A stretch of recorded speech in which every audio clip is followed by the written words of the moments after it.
ई बबड़ी भक्त रे आपण इनके हे जन आज्ञा आज आम इनके बोलबो में जो इटा कपिलास नु हे करी हाँ आरंभ करी करी आम इटा चिलिका पर्यंत आसीछु हाँ ई जगह के आम सब वर्ष नुआ नुआ जगह बोली आसु बाबा हाँ दर्शन कर आम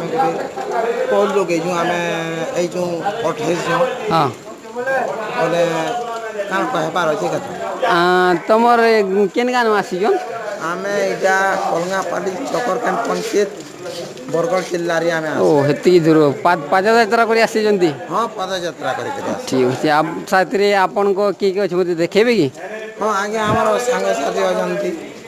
ओ बंधु सांग साथी सब आसते एबे कोन करूजंती से माने एबे कोन आमर रोसई आमर रन्हा बढा चली जे आज्ञा रंदा बड़ा चली ओ कोन को चली छी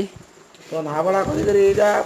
यहाँ जे टाइम पास रे तास साखरे जो ई महापुरुष कोन विषय आमे कोन किछि जानि पारबो कि महाप्रभु विषय रे पहले जन धूप पतर बेल पतर हाँ हाँ हाँ हटे विषय रे कहबे हाँ कि आनी करी धूप सिंदूर अनेक जगह रे अनेक किछि दउजन हाँ लेकिन मार्कंड पुराण रे जिंदा प्रमाण रे अच्छे ये माकरुंड पुराण टे फिर अछि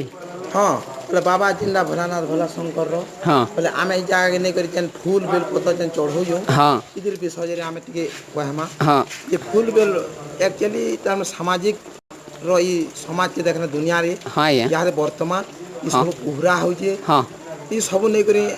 फूल बेल पतर जन चढ़ो जन फिर सेटा मारी नौ जन लोग हाँ फिर से बोर रे पके नौ जन हाँ, जेनु गाधु जन लोग हाँ सेनु पूरा आई जे हाँ बोले महादेव बाबा महाप्रभु एक्चुअली वही जन जे पांचटा फूल दरकार हाँ किन फूल किन फूल आइए पहला फूल हो जे सत्य हाँ दया हाँ 2 नंबर फूल हाँ आपरे शांति हाँ सत्य दया हाँ शांति हाँ दया क्षमा हाँ एवं ई पांचटा फूल के नहीं करी हाँ हाँ ए टिके सोरने हेबार बोलता आइए ये पांचटा फूल हो जे मनर भीतर फूल हाँ ई बाकी फूल चढ़ाले जुबड़ा कले एरा महाप्रभु ने बुझी आइए बोले आमे ई मनर भीतर ई पांचटा फूल जदी महादेव बाबा के दे पारमा बोले आइए हमर ई सब जीवन रो सब सफल हे पारबा ठीक महादेव बाबा महाप्रभु देखो काके दया क्षमा शांति सत्य बोले ई जन पांचटा जिनिसटा जन अछि ई जिनिस के जदी आमे करि पारमा महादेव बाबा के आमे दर्शन करि पारमा हाँ यहाँ लोग बोलबो मौजन कि मदक हो जे मांस हो जे हाँ कि एक्सीडेंट हो जे मरी जाऊ जे हाँ बोले ई जिनिस के आमे जन करू जो महादेव बाबा के हाँ दर्शन करी जो आमे मनर भक्ति रे हाँ आइए महादेव बाबा के दर्शन करि पारबार कथा हाँ लोग बहुत कष्ट करि जन महादेव बाबा के पेवार लागे हाँ मृत्युंजय से महाप्रभु हाँ आइए भोलानाथ भोला शंकर हाँ तांकर पदे मुई एति निवेदन करू छे तांकर पदे सारा जगत के सुखी रखूं यानी विपद भी ना आसू